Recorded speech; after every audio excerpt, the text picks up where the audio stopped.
Ano mga padaba? Magandang araw. Iingay ng alaga ko. Malis yung amo ko pumunta sa nanay niya.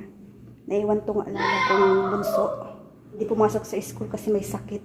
May lagnat. Siya nga pala, nakita ko na may sira tong isang upuan. Ayan. Subukan kong ayusin. Kita nyo. Ito. Upuan to ng alaga ko pag may yun siyang tutor na teacher, English teacher. Kaso, ewan ko ba kung anong ginawa niya.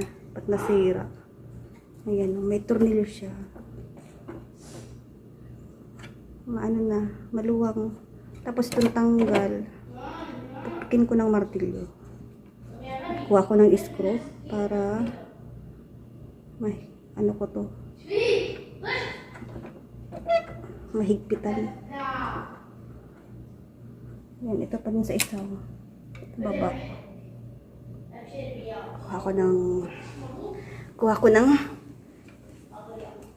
martilyo pampukpok at screw na pangkulikot sa itaas. Ingay ng alaga ko. Naglalaro siya ng Sony, yung tawag nila. May kalaro siya. Kumuha na ako ng ilang pirasong screw. Isang martilyo. Hindi ko alam kung magkasya pa. Ang kulikot sa upuan. Subukan ko lang itong ayusin, pero yung amo ko hindi naman sinabi na ayusin ko. Try ko lang kung maayos. Hindi mabuti. Hindi lagay lang sa gilid eh. Siguro baka itapon na. So, ang gagawin ko ay pupukin ko, try ko ayusin. Ito, kumuha ko ng apat na screw sa taas. Isang martilyo. Ipukpok. Try kong ayusin. Maka-ayos pa.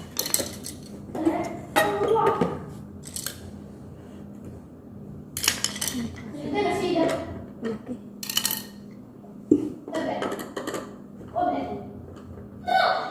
Ayun ang alam ko, ano? Sa taas siya, sakit mo naglaro mo. May sakit yan, may lagnat. Hindi siya na.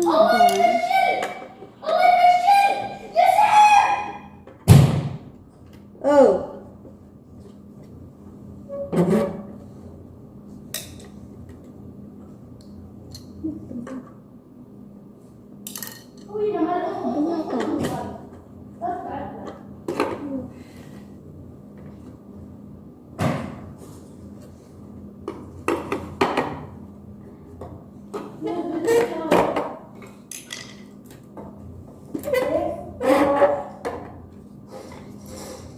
Sana maayos.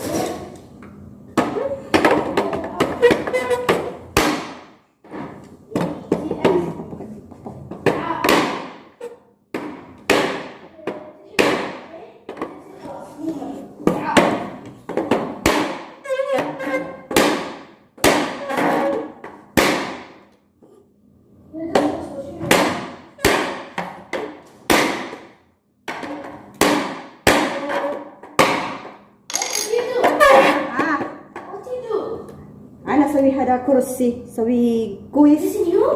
No, para kapan. Kasi mana sa likida. This way. Here.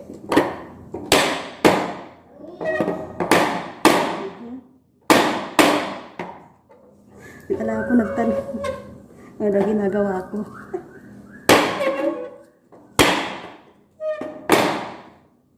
Sabi ko sa inyo, ang katotohanan sa nag-abroad. Naging karpintero ka, hardinera, tindera, ano pa, kusinera. Lahat yata ng trabaho na pasukan ng katulong sa abroad. Ito yung patunay yun. Tingnan nyo.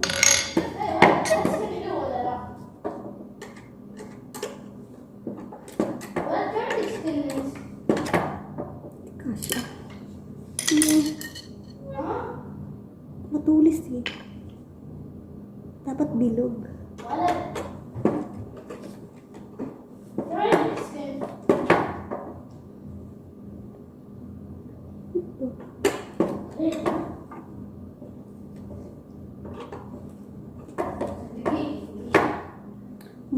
nakuha kong screw. Paano ba to?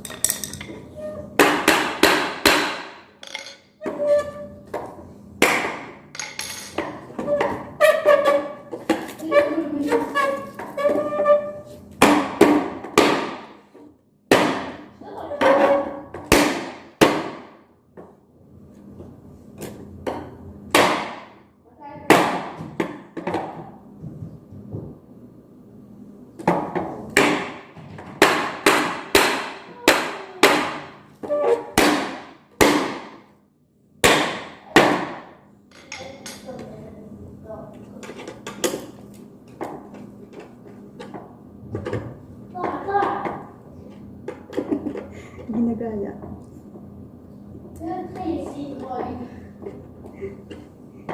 Tak daw, tak.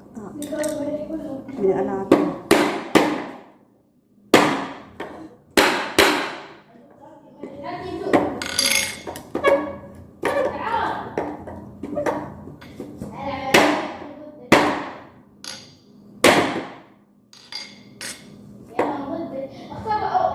Pinupukpok ko siya dito sa taas.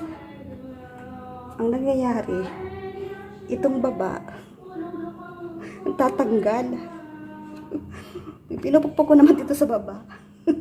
Itong taas, umuhiwalay. Ano ba yan?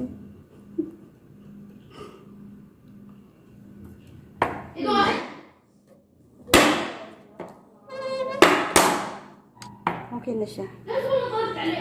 Hindi na masama. Sinubukan kong ayusin. O, diba? Okay na. Uupuan na itong maayos. Pagka nasira ulit, pukpukin ko ulit.